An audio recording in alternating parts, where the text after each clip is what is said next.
you there?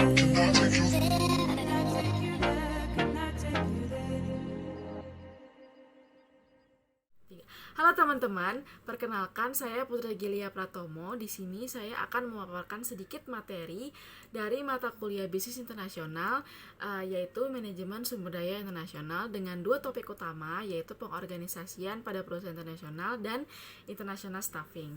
Sebelumnya, teman-teman pada tahu nggak sih MSDM internasional itu sendiri itu apa? MSDM internasional adalah proses mempekerjakan, mengembangkan, dan memberikan penghargaan kepada orang dalam suatu organisasi di internasional atau global. Nah, MSDM internasional sendiri ini dikarakteristikan menjadi 3 bagian nih teman-teman. Yang pertama ada MSDM internasional yang menekankan pada manajemen lintas budaya atau cross cultural management, yang mana kita melihat perilaku manusia dari perspektif internasional. Yang kedua dikembangkan dari hubungan industrial komparatif dan literatur MSDM untuk mengembangkan, membandingkan, dan menganalisis sistem SDM di berbagai negara.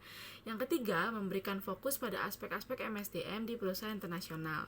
Nah, sebelum kita membahas lebih jauh, kira-kira teman-teman pada tahu nggak sih apa sih perbedaan dari MSDM internasional dengan MSDM domestik? Nah, karena kompleksitas di berbagai negara itu berbeda-beda, makanya kompleksitas ini menjadi patokan utama untuk membedakan antara MSDM domestik dengan MSDM internasional nih teman-teman. Ada beberapa faktor. Yang pertama, lebih banyak aktivitas SDM-nya. Sudah jelas bahwa SDM maupun aktivitas pasti lebih banyak MSDM internasional dibandingkan MSDM domestik, secara dia pasti di berbagai negara dan lebih luas cakupan wilayahnya.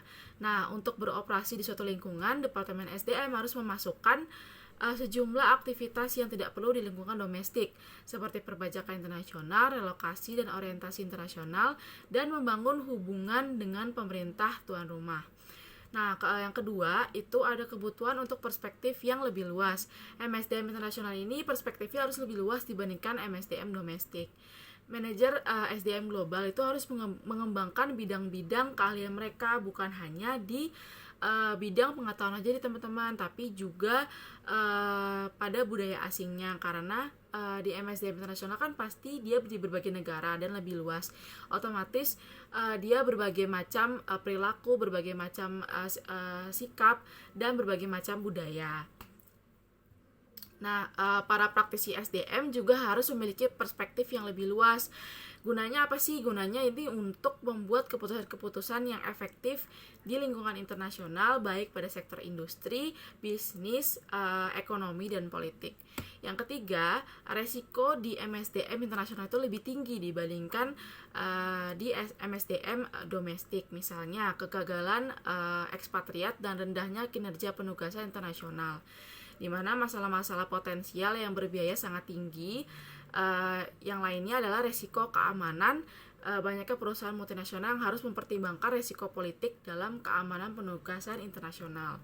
Kemudian yang keempat itu ada pengaruh eksternal yang lebih luas. Faktor-faktor eksternal yang utama yang mempengaruhi MSDM internasional yaitu tipe pemerintah, karena keadaan ekonomi dan praktik-praktik ketenaga kerjaan di tiap negara itu berbeda-beda. Nah, materi pembahasan dalam MSDM internasional itu nggak cuman sampai sini aja teman-teman, masih banyak lagi. Tapi pada kesempatan kali ini saya akan memaparkan sedikit materi mengenai bagaimana strategi-strategi pengorganisasian yang umum pada perusahaan internasional dan bagaimanakah tahapan-tahapan pada international staffing di MSDM internasional. Kita langsung ke pembahasannya ya. Mengorganisir perusahaan internasional. Di dalam mengorganisir perusahaan internasional sendiri itu ada 4 tahap utama dalam pengorganisasian nih teman-teman, yaitu ada functional structure, ada regional structure, ada product structure, dan matrix structure. Yang pertama ada functional structure. Struktur fungsional adalah suatu rangkaian perluasan pada struktur fungsional yang dikemukakan oleh David Easton dan mempunyai makna umum sebagai studi tentang fungsi-fungsi yang dijalankan dalam suatu organisasi internasional, serta melihat struktur mana yang dijalankan dalam fungsi-fungsi tadi dan dalam kondisi bagaimana sih struktur fungsional ini dilakukan. Nah, struktur fungsional ini digunakan untuk melihat fenomena internasional yang melibatkan organisasi internasional yang kemudian memunculkan analisis yang berkaitan dengan lingkungan dan teknik administrasinya. Apa sih tujuan dari functional structure sendiri? Tujuannya itu untuk mempertahankan unit yang lebih besar atau yang lebih penting. Kemudian yang kedua ada regional structure. Regional structure ini berarti kita mempertahankan tanggung jawab untuk keseluruhan strategi dan kontrol global nih teman-teman. Wilayah-wilayah harus disusun berdasarkan karakteristik yang sama dengan penekanan dan struktur fungsional.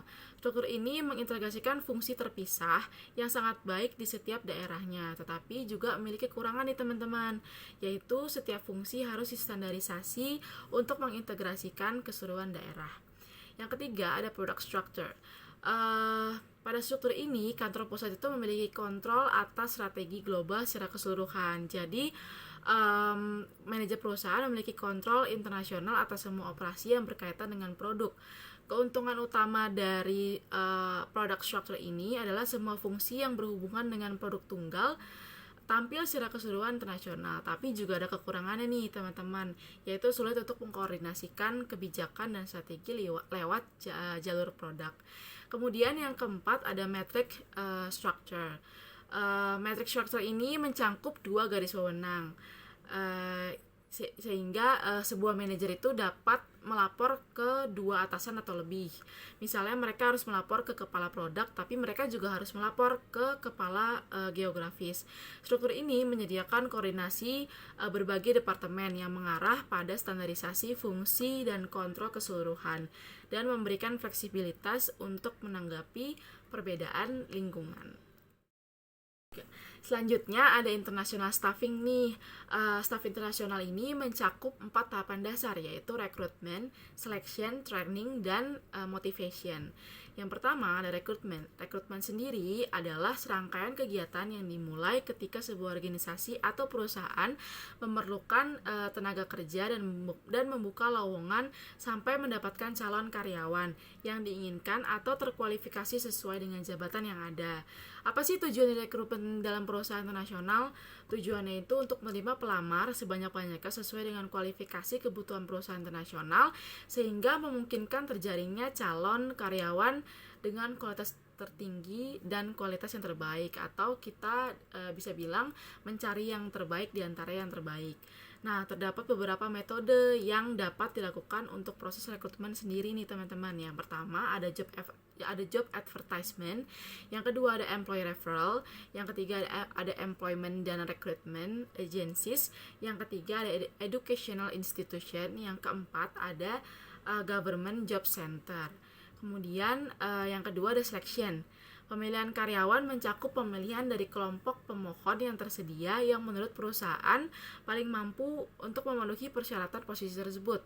Berbeda dengan domestik, dalam proses seleksi internasional ini prosesnya tidak formal teman-teman, karena tidak memerlukan pengujian, malah dia lebih mempertimbangkan seperti ikatan keluarga, status sosial, bahasa, dan yang cenderung mempengaruhi proses pemilihan dibandingkan dengan insentif karyawan. Yang ketiga ada training. Training ini pelatihan untuk karyawan luar negeri, sangat penting sekali teman-teman, karena karyawan di luar negeri pasti berasal dari masyarakat yang berbeda-beda kan, baik itu berbeda budaya, berbeda sikap, berbeda perilaku. Oleh karena itu penting untuk melatih karyawan luar negeri mengenai etika kerja, disiplin, standar efisien, prosedur operasi, dan keterampilan operasional yang diperlukan. Yang terakhir ada motivation. Motivasi karyawan luar negeri juga menimbulkan masalah yang kompleks nih. Karyawan di tingkat yang lebih rendah itu relatif etnosentrisme di dalam pandangan mereka yang termasuk prioritas dan tujuan yang berbeda. Biasanya faktor-faktor motivasi yang penting bagi karyawan di perusahaan internasional adalah jaminan kerja, jumlah hari libur, jam kerja, dan manfaat sosial dibandingkan dengan insentif dari karyawan masing-masing tersebut. Kita review dikit ya teman-teman. Jadi pada kesempatan kali ini kita bisa mengetahui informasi baru nih teman-teman dari MSDM Internasional. mulai dari pengertiannya, karakteristiknya, perbedaan dari MSDM internasional dan MSDM domestik, sampai kita masuk ke main topik kita atau pembahasan utama kita, yaitu 4 tahapan pengorganisasian dalam perusahaan seperti functional structure, regional structure, matrix structure, dan product structure. Kemudian 4 tahapan dalam international staffing, yaitu recruitment, selection, training, dan motivation. Sekian pemaparan dari saya, kurang lebihnya mohon maaf. Stay safe dan stay healthy teman-teman.